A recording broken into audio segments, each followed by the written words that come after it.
What's going on, dude? What are you hiding under the blanket here? Why do you have my PlayStation Network card under your blanket? And you even redeemed it. Do you have anything at all to say for yourself, dude? Really? Really? You're just gonna act like you had nothing to do with this? Okay, yeah, whatever. It's bad enough you bumped the keyboard, did the wallpapers, made BIOS happen and all that good stuff.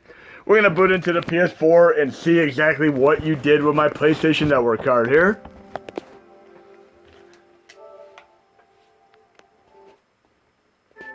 And it looks like I have a new game called Darius Burst Chronicle Saviors. We're gonna check that out and see what's going on here.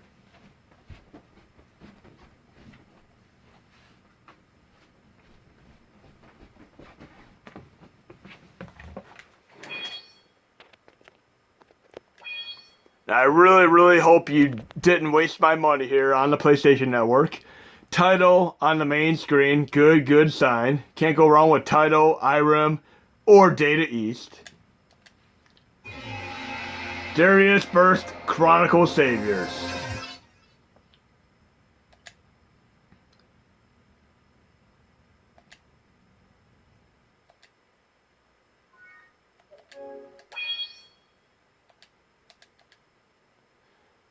And we have this very arcade cabinet style appearance of Darius, which if you've ever played Darius in the arcade, they did have some wide screens which were incredible. And we have the zone selection mode, classic Darius. And I'm not sure if it's pronounced Darius or Darius, but I'm going to stick with Darius for the time being.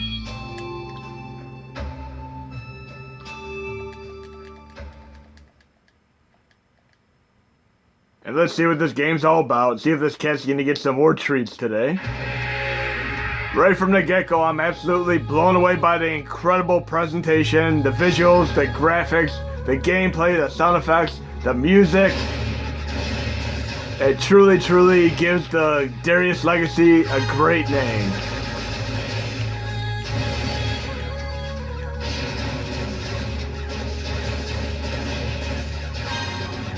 And of course, when we're done doing this game, we're going to move on to the mini SNES and go into some more obscure shmups that I am a big fan of.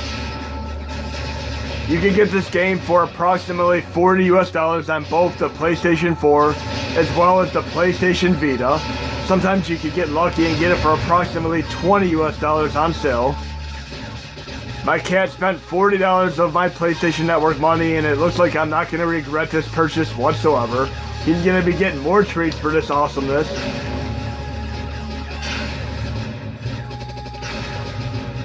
But I'm going to be booting into the mini SNES now. We're going to see what's going on with the rest of SHMUP Stravaganza Part 3.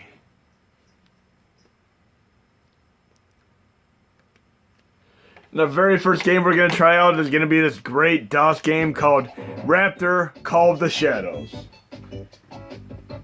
And I am running USB host right now. I do have a keyboard connected for this game, but you can technically run it with a controller, which I'll show you how to do. But I'm loading it right now, and I'm going to do a separate tutorial on how to run DOS games because these can be very tricky. And I did buy this game a good decade ago. I was looking into many shmups to try on various systems. And a few people told me, hey, check out Raptor Call of the Shadows on DOS. What did I think? A non-console shmup. There's no way it could be a great game, but turned out it was an absolutely phenomenal game and it completely blew my mind. So right now I'm going to be showcasing this on the mini SNES, and I will do a separate tutorial on how to properly run this. And I'm also going to be doing a performance upgrade so that this game will run better than with the default settings that it runs at with DOSBox. Yes, I am running this with DOSBox. What's going on here? The cat not only did my PlayStation Network card, but changed my wallpaper again. Oh well, I'm just going to have to live with it for now. So we're going to be doing this with the keyboard temporarily. Then I'm going to show you how to do this with a keyboard to map in to the controller, courtesy of FR500. So let's get the show on the road here.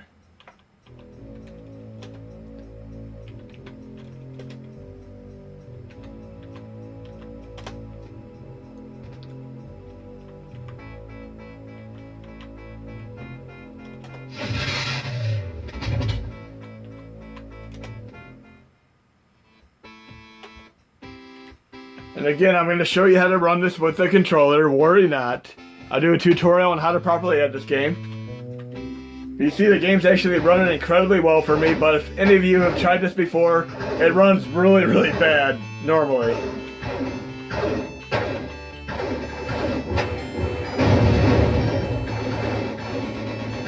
But this will be performance upgraded, so it's running just as nice as I am running it right now. It typically runs in a very choppy graphical style. But absolutely incredible shmup game that is a non-console release.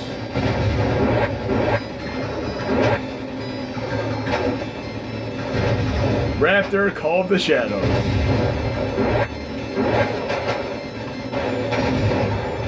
Now before we quit and go to our next shmup, I'm going to show you how to properly configure this to a controller. You're going to go into the quick menu, controls, and I have it set to my controller right now. What you're going to need to do is go into keyboard. Yes, keyboard. Even if you do not have a keyboard connected, change it to keyboard. Then back out one time. Then right back in. And right here, you're going to have a whole new subsection, keyboard unmapped. And you can change any of these keys to have a keyboard key on them, which is incredible. But we're going to go back to the main user interface right now. And I'm going to show you more shmups. And I'm going to do a separate tutorial on how to run these. And I did not properly exit the game, so I got a C8 error. But I'm going to reboot the system right back up. Again, C8 errors can happen anytime. They're pretty random, but they're harmless. I improperly exited the game. Typically, I would exit the game using RetroArch exit, but I pushed the home button. And since I was already doing something, it ended up crashing the game. But we're going to check out our next shmup here. I was talking to Mad Monkey the other day and asking him some of his favorite shmups. And one of the ones he mentioned was Advanced Buster Hawk Clay Lancer. So we're going to be trying out one of Mad Monkey's favorite shmups right now. And if you do not know who Mad Monkey is, he's the one who's responsible for USB host as well as the original Hackshi. And you would not be running games on your mini NES or SNES if it weren't for his original awesomeness. But we're going to check out one of his personal favorites here. I have not personally played this game yet.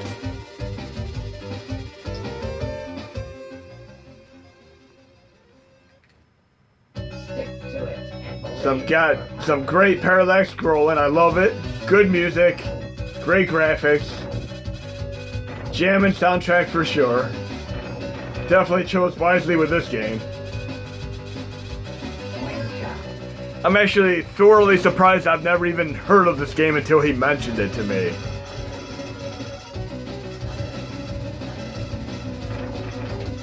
Really, really cool shmup here. This is on the Sega Genesis / Mega Drive. I'm definitely going to be playing more of this game. It was Clay Lancer. We're going to be moving on to many, many more games today. We'll have a few WTF moments. We're going to be going to a Super Nintendo game next. A game called Biometal. And this is a true WTF moment because it has a soundtrack that does not fit this game whatsoever. Of course, I'm going to have to break out the drums for this one.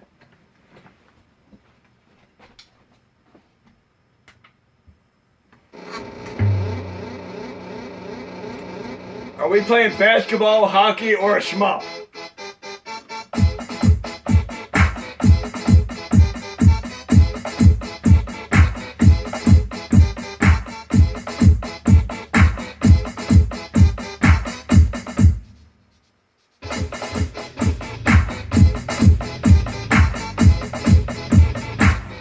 Enough drums for now. I don't know who is behind the soundtrack for this, but they truly, truly chose such a surreal and very out-of-place soundtrack for this game. This is the type of soundtrack that you would hear in a basketball or hockey game, not a shmup. Not to say this shmup isn't a bad shmup, it is actually a really, really awesome shmup.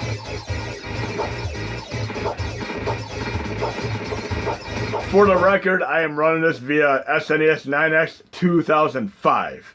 2010 and 2016 do not run this game as well. So if you decide to install one SNES core at a time, you can do bin/SNES. If you decide to have more than one SNES core at a time, you can do bin/02, bin/SNES 05, bin/SNES 10, and bin/SNES 16. You can look into the RetroArch, my core set. You can look in the extras commands folder and you'll see a list of all the appropriate command lines to run all of the cores in my set. We're running another SNES shmup here. And if you've ever had an Xbox 360 and played the incredible Jacko style game called Assault Heroes, this game on SNES called Firepower 2000 is quite a bit like Assault Heroes and Jacko combined. I'm a big, tremendous fan of Jacko on NES and the arcade version, and this is the closest thing that I've played to it. And you have the ability to do two players. One has a Jeep, one has a helicopter. This is an absolutely awesome game on the SNES.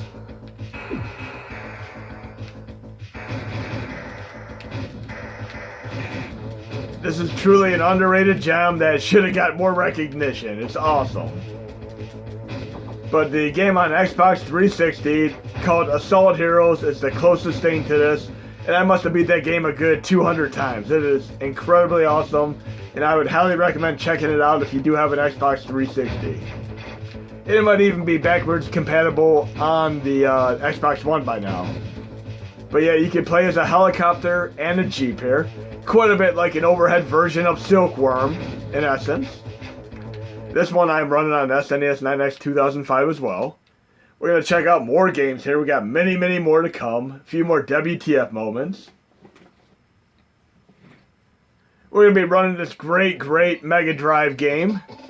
And there are many different versions of it, but I prefer the Mega Drive Sega Genesis version the most. It is called Forgotten Worlds. I love the arcade version. I love the Sega Genesis Mega Drive version. I love the TurboGrafx CD version.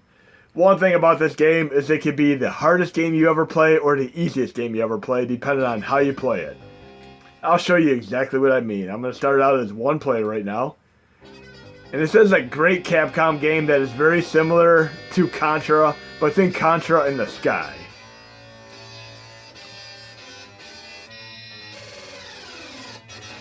I love the music, the graphics, I love everything about this game. And when I had the original Sega Genesis, this is in my top 10 games. Yes, my top 10 games. I love Lakers vs. Celtics, Ghostbusters, Hard Driving, this, Shadow Dancer, Revenge of Shinobi. I mean, there's a good 10 games that were just phenomenally on top for me. But watch what happens when I die here. I'm going to die intentionally and just watch what happens.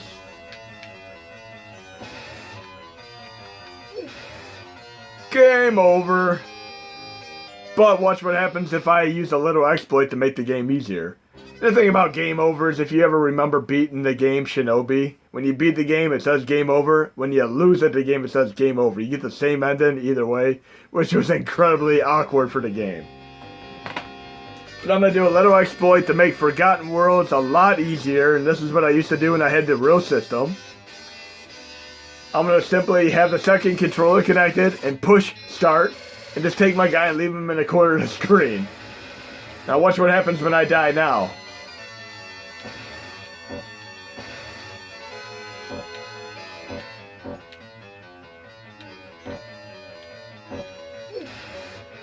I can continue. I have unlimited continues as long as second player is active. So the only time that you truly have a game over is if both player 1 and 2 die at the same time. And I'm a big fan of this game. I played it many times. And I love games that have the shops interlaced throughout the level, such as Fantasy Zone, Lords of Thunder, etc., where you can buy power-ups to make the game easier. And of course, I would actually, after playing this game enough times, I would save my money up and get some of the more powerful upgrades, like the lasers, to make the game easier when you get later on into the game. But this is Forgotten Worlds for Mega Drive. If you happen to play the arcade version, it is a little bit tricky using your orb that rotates around you because you have to reconfigure the controls. But on Mega Drive, Sega Genesis, it plays flawlessly from the get-go. Now we're going to move on to another Mega Drive classic called Folios, and this is made by Namco. And my one part I believe it was part 1 or 2, I briefly did the arcade version of Folios, and I actually prefer the Mega Drive version to the arcade version, and I'm going to show you exactly why. There are many games that I've played throughout the years, and there's like mind-blowing moments that just completely get me when I see them. Such as when you play Strider and you're in the second stage and you run down that great snow-covered mountain. It is truly a breathtaking moment. This game right here has one of those moments. And I would highly recommend just playing the normal mode here. Otherwise, by the time you get to 4th stage, you're going to be cut off and the game's going to end. Just like with Mickey Mouse Castle of Illusion. Play normal mode if you want to actually beat the game. But like in Strider 2nd stage, when you run down the snow-covered mountain, it was a truly breathtaking moment. There's a breathtaking moment coming up here once I get through the first part of the 1st stage here. The interlude, so to speak. We're going to bridge right into some awesomeness. And I do prefer this to the arcade version. They did a better job for the home conversion in my opinion. Right here is where it just becomes truly epic, and I absolutely love this part. Never ever gets old.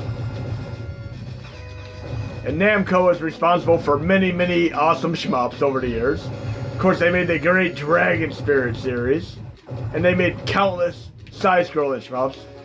But right here, I absolutely love how it does the scrolling and the music change. It is awesome. But you cannot go wrong with a great Legendary style, Legendary Wings style shmup, and this is actually better than Legendary Wings. I love Legendary Wings, don't get me wrong, but I think this game is a better mythological style shmup game to play. And I do like the arcade version as well as the Mega Drive version. Now we're going to be moving on to another shmup here. Speaking of Forgotten Worlds, we're going to play this game called Scat Special Cybernetic Attack Team for NES. If you're a fan of Contra and Forgotten Worlds, you're going to be right at home with this game here.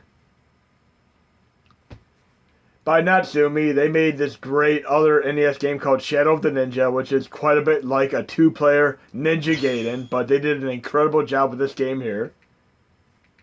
It's very much like a Contra Forgotten Worlds hybrid. You must destroy them. The Earth is counting on Complete with a digital speech, just like Biobilly has. And a great soundtrack that you'd expect from a Sunsoft or even a Konami game.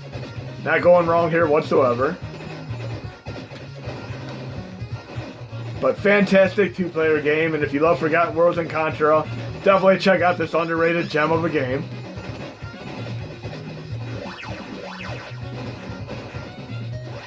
But we have a few more games to go here. We're next going to check out this great Super Graphics, which is an add-on to the original Turbo Graphics 16. We're going to be jumping around quite a bit here.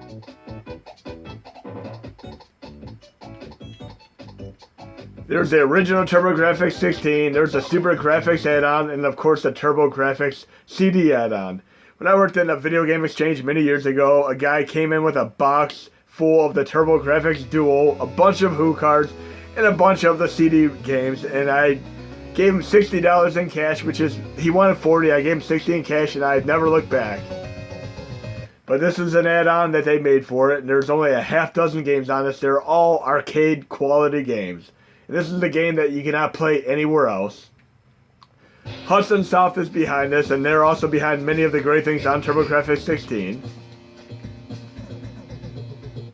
And the thing about many shmups is they all have an incredible gimmick. This gimmick here is you charge the button. You don't have a blast shot. Instead, you can charge up a shield and use it as a weapon, which is a very cool gimmick. It works really well in this game. And I'd highly recommend checking out some of the other Super Graphics games. There's even a Ghouls and Ghosts game on the Super Graphics, which is a great, basically a great home conversion of the arcade version.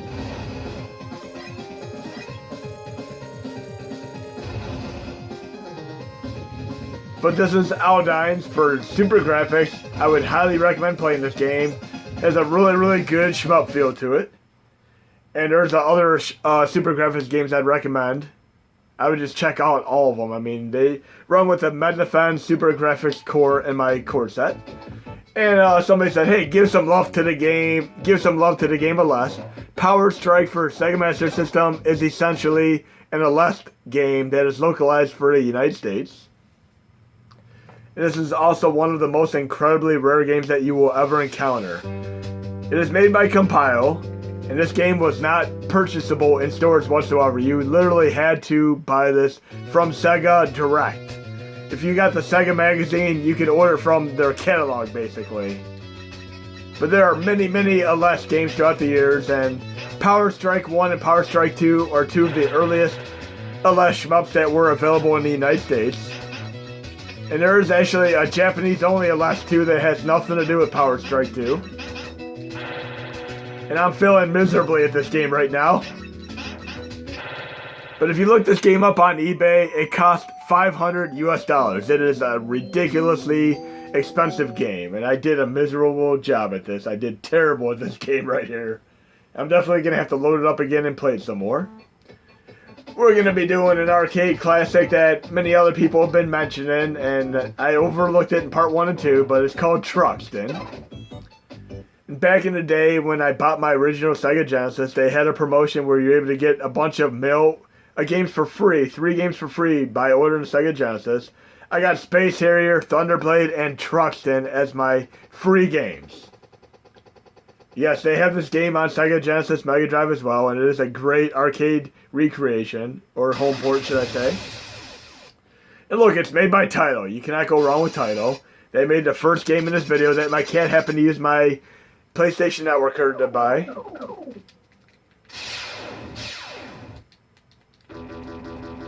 But we're running Truxton on May 2003. Great music and great gameplay. Cannot go wrong with this one.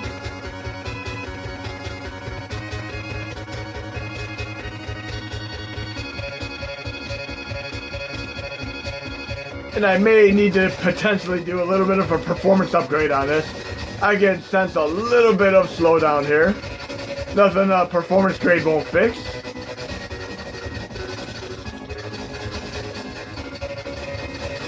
Very, very under the radar shmup here. Taito did an exceptional job on this. And I believe the sequel to this is made by Toplin.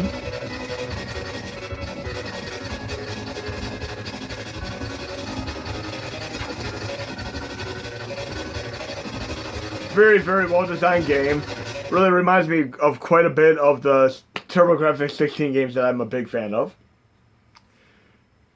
If you remember the tail end of my last video where I did this insanely crazy PlayStation 1 game called Geppy, 70s anime robot, I'm going to be playing another one crazy today called Choaniki Keioku Mutiki Ginga Saikyu Otoko.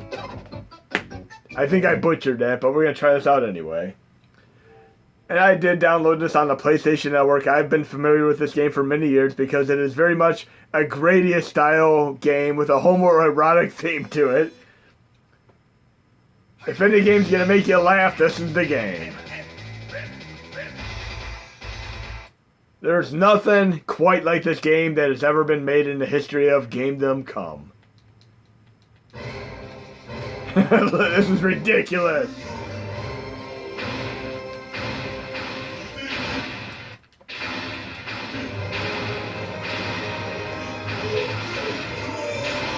And I'm almost speechless even playing this game.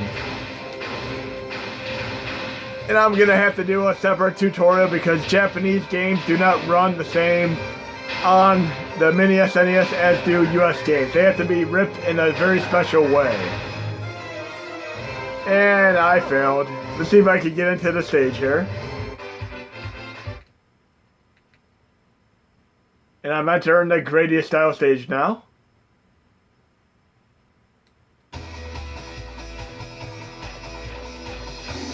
The music is just ridiculous.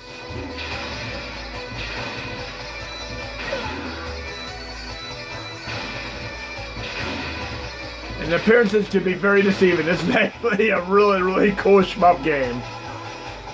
And they've released versions of this on the PS1, the PS2, the PSP, the Vita. And I failed miserably there. Really, really bad. I'm going to have to try this one more time and focus. Because I'd love to show you the end boss of the first stage. Let's try this one more time. I'll focus here.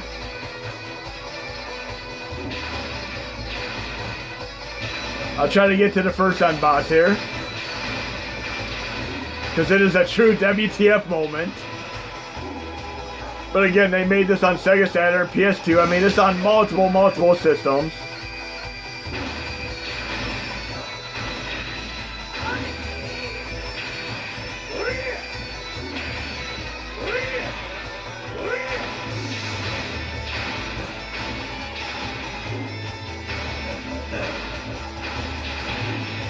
Ridiculous gameplay, but actually quite fun.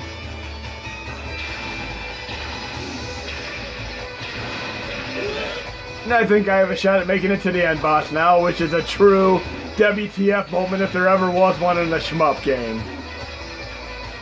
And here we go. I have absolutely nothing to say about what you're about to see appear on the screen, other than WTF.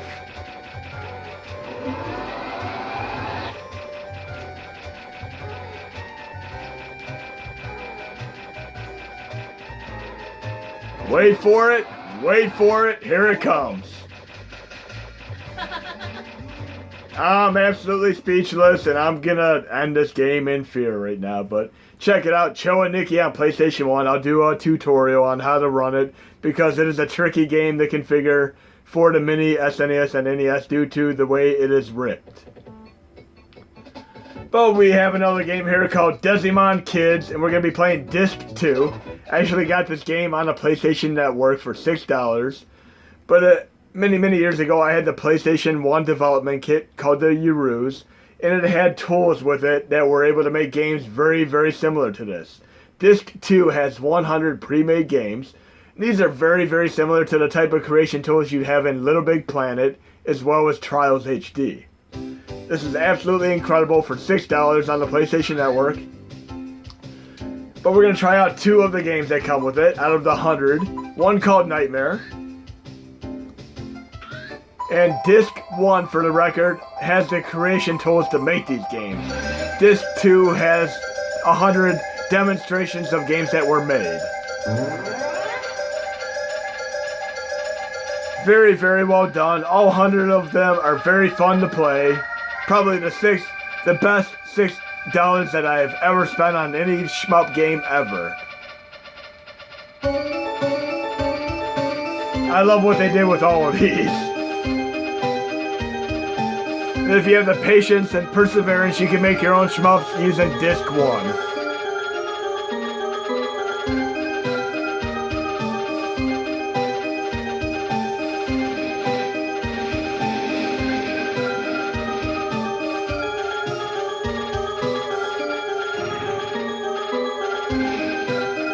And of course, they made many Digimon games on Nintendo 64, Sega Saturn, NES, and so on, but they never released a single one of them in the United States other than its downloadable content on your PlayStation Network.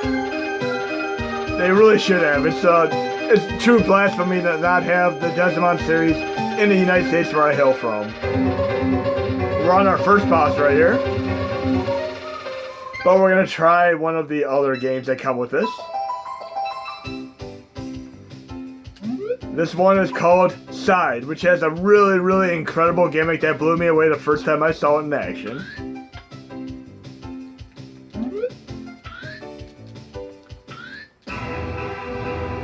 Wait for it. We're playing the entire game from a different angle. Great music, great gameplay, and cool 3D effect of the enemies coming from the background into the foreground. I mean, this is really exceptional job here.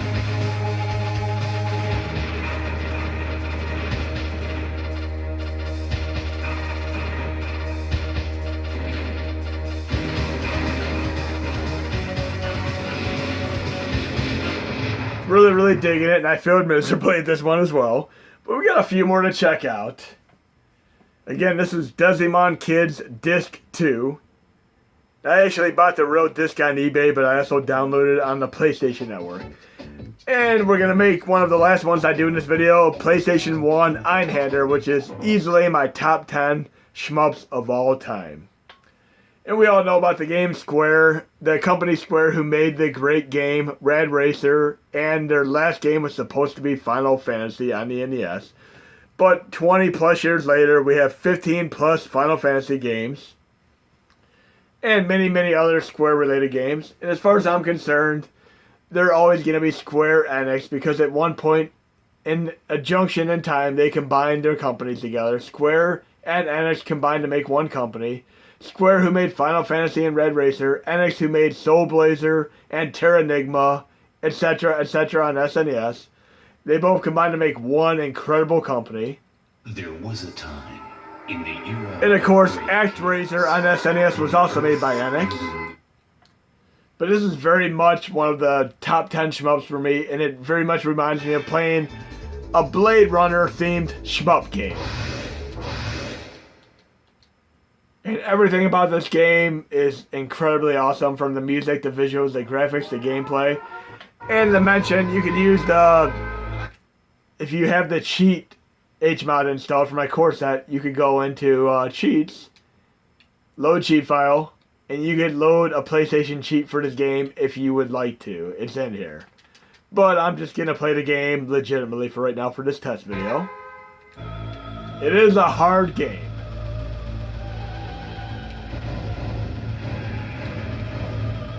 But there's such an awesome transition in the gameplay here within the next minute that you will see that is another breathtaking moment in games for me.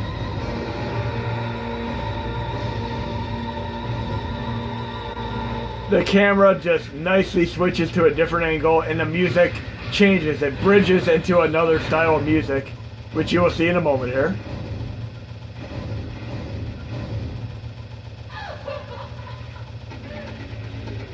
Wait for it, here we come. The camera switched into a 3/4 perspective, side-scrolling angle, which is incredibly awesome. I love the transition. And then the music changes too. Right, here it comes. This is actually very, very similar to the music that I love by KMFDM, by the way. So if you've always wondered what my name is, KMFDManic, it is inspired by the band KMFDM. And this is music very similar to KMFDM. And of course, my very, very manic personality. So I hope you enjoyed the video, and I'll be doing one more part. The final part will be a SHMUP Stravaganza Part 4, and that'll be the final part in the series before I move on to other videos.